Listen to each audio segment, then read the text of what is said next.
사순절 7일차 저에게 주시는 살아계신 하나님의 말씀은 마가복음 제3장 7절에서 19절까지의 말씀입니다. 예수께서 제자들과 함께 바다로 물러가시니 갈릴리에서 큰 무리가 따르며 유대와 예루살렘과 이두메와 요단강 건너편과 또 두로와 시돈 근처에서 많은 무리가 그가 하신 큰 일을 듣고 나오는지라. 예수께서 무리가 에워싸 믿는 것을 피하기 위하여 작은 배를 대기하도록 제자들에게 명하셨으니 이는 많은 사람을 고치셨으므로 병으로 고생하는 자들이 예수를 만지고자 하여 몰려왔음이더라. 더러운 귀신들도 어느 때든지 예수를 보면 그 앞에 엎드려 부르짖어 이르되 당신은 하나님의 아들이니이다 하니 예수께서 자기를 나타내지 말라고 많이 경고하시니라. 또 산에 오르사 자기가 원하는 자들을 부르시니 나온지라. 이에 12를 세우셨으니 이는 자기와 함께 있게 하시고 또 보내사 전도도 하며 귀신을 내쫓는 권능도 가지게 하려 하심이러라. 이 12를 세우셨으니 시몬에게는 베드로란 이름을 더하셨고 또 세베대의 아들 야고보와 야고보의 형제 요한이니 이 둘에게는 보아너게 곧 우레의 아들이란 이름을 더하셨으며 또 안드레와 필립과 바돌로메와 마테와 도마와 알페오의 아들 야고보와 및 다데오와 가나나인 시몬이며 또 가룟 유다니 이는 예수를 판 자더라. 아멘. 사순절 7번째 날입니다.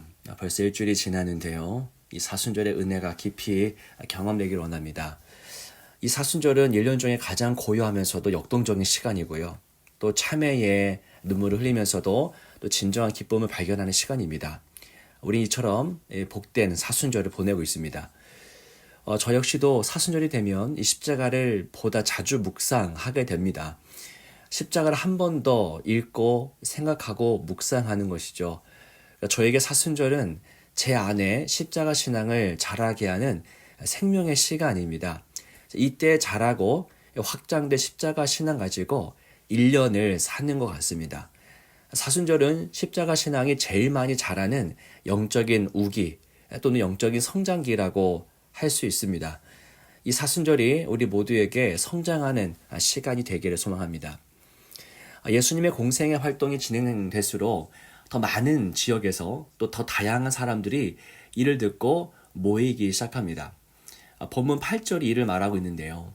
이 그리스도의 영향력은 유대와 예루살렘 지역을 넘어서고 있습니다. 예수님이 가시는 곳마다 치유와 회복의 역사가 일어났죠. 하나님 예수 그리스도라고 하는 이 인격, 우리가 보고 듣고 만질 수 있는 이 인격을 통해서 일하시기로 하셨기 때문에 이 땅의 사람들은 하늘의 하나님을 경험할 수 있었습니다. 실제로 경험했죠. 그 하나님을 만질 수 있었고요. 또 하나님의 음성을 그들의 귀로 들을 수가 있었습니다. 고요한 연못에 돌 하나가 떨어지면 어떤 모습이 연출되나요? 큰 파장이 생기죠. 이것처럼 예수님 이 땅에 오셨을 때 영적인 큰 파장을 일으키셨습니다. 병의 치유도 그 파장의 한 부분이었고요. 또 다른 차원의 파장도 있었는데 바로 11절에 그 다른 차원의 파장이 등장합니다. 11절을 보겠습니다. 더러운 귀신들도 어느 때든지 예수를 보면 그 앞에 엎드려 부르짖어 이르되 당신은 하나님의 아들이니이다 하니. 아멘. 구약의 모세와 여호수아 그리고 수많은 선지자들의 사역에서 귀신을 내쫓았다는 기록은 거의 없는 것 같습니다. 그런데 이 예수님의 공생의 사역 중에 귀신 들린 자들이 자주 등장하죠. 성경 전체에서 유독 이 복음서에 귀신 들린 사람들을 치유하셨다는 기록이 참으로 많습니다. 없던 귀신이 갑자기 예수님 때에 모여든 게 아니라 이전부터 있었던 귀신들의 활동이 참된 빛이요 생명이신 예수님께서 나타나심으로 드러났다라고 보는 게 맞겠죠. 빛을 비추면 주변 사물이 온전히 나타나듯이 예수님이 오시자 귀신들은 자신들의 정체를 드러낼 수밖에 없었던 것입니다. 귀신 들린 사람들의 행동에는 비슷한 패턴이 보입니다. 그들은 예수님을 향해서 당신은 하나님의 아들입니다. 당신은 하나님의 아들입니다. 라고 외치죠. 예수님의 정체성을 그들이 폭로하고 있는 것입니다. 이럴 때마다 예수님은 한결같이 조용해라, 잠잠하라, 말하지 말아라 라고 하십니다. 12절에 이렇게 기록되어 있습니다. 예수께서 자기를 나타내지 말라고 많이 경고하시니라. 여러분, 왜 조용하라고 했을까요? 자, 그들이 예수님을 하나님의 아들이라고 확증해 주면, 자, 예수님 편에서도 나쁠 게 없다는 생각이 들기도 합니다. 자, 오늘이 대선인데요. 어떤 이가 한 후보를 향해서 당신은 하늘이 정한 사람입니다라고 해주면 크게 나쁠 것 없어 보이지 않습니까? 자, 그런데 예수님은 귀신 들린 자들의 입술을 닫게 하십니다. 조용하라 하십니다. 왜요? 메시지도 중요하지만 메신저 역시도 너무나 중요하기 때문이겠죠. 자, 예수님이 하나님의 아들인 것을 외치는 것, 그 메시지 참 중요하지만 그 메시지를 누가 전하느냐, 어떤 모습으로 전하느냐도 너무나 중요한 사안이기 때문입니다. 자, 예수님은 귀신이 예수 자신의 정체성을 밝히는 것을 원치 않으셨던 것이죠. 자신의 정체성이 귀신에 의해서 알려지는 것을 예수님은 허용하지 않으십니다. 왜 그럴까요? 오해가 생기기 때문입니다. 하나님은 예수님을 십자가를 통해서 정의하기를 원하셨습니다. 우리는 십자가와 부활의 사건을 통해서만 예수님이 어떤 분인지 정확하게 알 수 있습니다. 십자가와 부활을 배제한 채 예수님을 설명하고 이해하려는 순간 우리는 예수님을 오해하기 시작합니다. 자, 귀신은 예수님이 십자가와 부활을 관통하기 전에 그 정체성을 떠벌립니다. 오해할 수 있는 상황이죠. 예수님은 그런 행동을 즉시 멈추라십니다. 사랑하는 여러분, 오늘 저와 여러분들은 예수님을 믿는 자들이죠. 그래서 이 자리에 나와 있습니다. 우리는 예수님을 어떻게 알고 있습니까?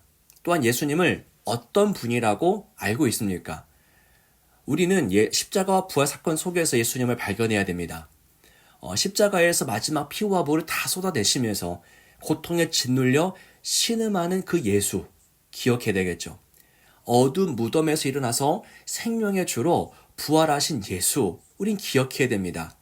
우리의 신앙은 반드시 십자가와 부활을 통해서 형성되어야 합니다. 십자가와 부활이 아닌 다른 곳에서 형성된 예수 신앙은 무너질 수밖에 없습니다. 그건 진짜 예수가 아닙니다. 그런 모습을 우리가 보인다면 예수님은 잠잠하라 라고 말씀하실 겁니다. 저와 여러분들이 이 사순절의 기간에 오직 십자가와 부활을 통해서 예수님을 발견하기를 소망합니다. 이어지는 본문에서 예수님은 제자들을 불러 세우시죠. 제자를 부르시는 목적을 우리가 기억할 필요가 있겠는데요. 왜 제자를 부르시느냐? 14절에 그 목적이 담겨 있습니다. 이에 12를 세우셨으니 이는 자기와 함께 있게 하시고 또 보내사 전도도 하며. 네. 예수님의 공생애를 보면 크게 두 가지 사역으로 나뉘는 것 같습니다. 하나는 하나님의 나라 사역이고요. 또 하나는 제자 사역입니다.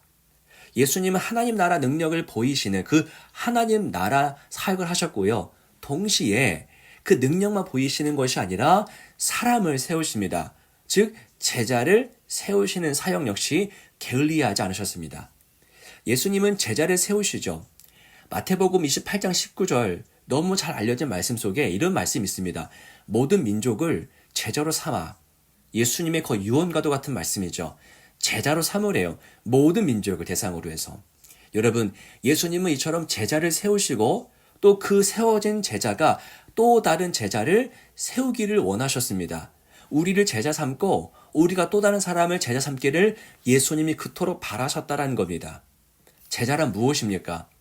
제자를 세우시는 그 목적이 14절 나왔는데요. 그 제자는 어떤 자입니까? 함께 있는 자죠. 14절 나옵니다. 함께 있게 하시고 그게 제자이고요. 또 두 번째는 보내사 전도도 하게 하셨다라는 겁니다. 그러니까 제자는 두 가지인데 예수님과 함께 있는 자고요. 그리고 보냄을 받아서 전도하는 것, 복음을 전하는 것, 제자를 삼는 것, 이게 제자의입니다. 예수님은 우리가 이런 제자가 되기를 원하시는 것이죠. 뿐만 아니라 우리가 또 다른 사람을 제자로 세우기를 원하십니다. 이게 여러분 우리의 사명이어야 합니다. 제자가 되고 제자를 삼는 것이 우리의 삶의 유일한 진정한 목적이 되어야만 합니다. 코로나가 시작된 지 2년이 훌쩍 넘었죠. 이 코로나 기간이 우리에게서 앗아간 것은 뭐 일상의 자유 또는 기쁨뿐만이 아닙니다. 신앙의 야성 또 앗아갔습니다. 몸은 살이고 마음도 살입니다. 어제 어떤 장로님과 또 양육에 대해서 말씀을 잠시 나눴는데 예전에 저희 공군중앙교회를 보면 한 해에도 수십 명씩 일대 자자 양육이 펼쳐지고 티도 풍성하게 이루어지고 그러지 않았습니까? 그런데 이 코로나 기간이 진행되면서 이 거룩한 야성, 신앙의 야성이 어디 갔는지 다 사라져버린 것 같습니다. 영적으로 너무 유약해졌고 나태해졌습니다. 제자를 삼기는커녕 내 신앙 하나 건사하는 것도 힘들다라고 하소연합니다. 사랑하는 여러분, 오늘 말씀에 우리 삶을 비춰보면 우리의 삶, 실제 우리의 현재 상태가 주님의 부르심에서 얼마나 멀리 떠내려가 있는지 확인하게 됩니다. 정말 걱정이 될 정도죠. 하지만 하나님이 계십니다. 우리가 부르짖을 때에 다시 한번 통역을 나갈 때에 하나님이 함께 하실 거라고 확신합니다. 여러분, 사순절은 회복의 시간입니다. 주님, 우리를 회복시켜 주옵소서. 이 사순절 기간에 십자가를 대면하게 도와주시고 내가 제자가 되고 또 다른 사람을 제자로 삼는 그런 회복의 시간 되게 달라고 간구하는 이 시간 되기를 소망합니다. 함께 기도하겠습니다. 살아계신 주 하나님 아버지, 주님의 말씀 앞에 섭니다. 부끄러움 투성이고 부족한 것 투성인 것이 우리의 모습인 것 같습니다.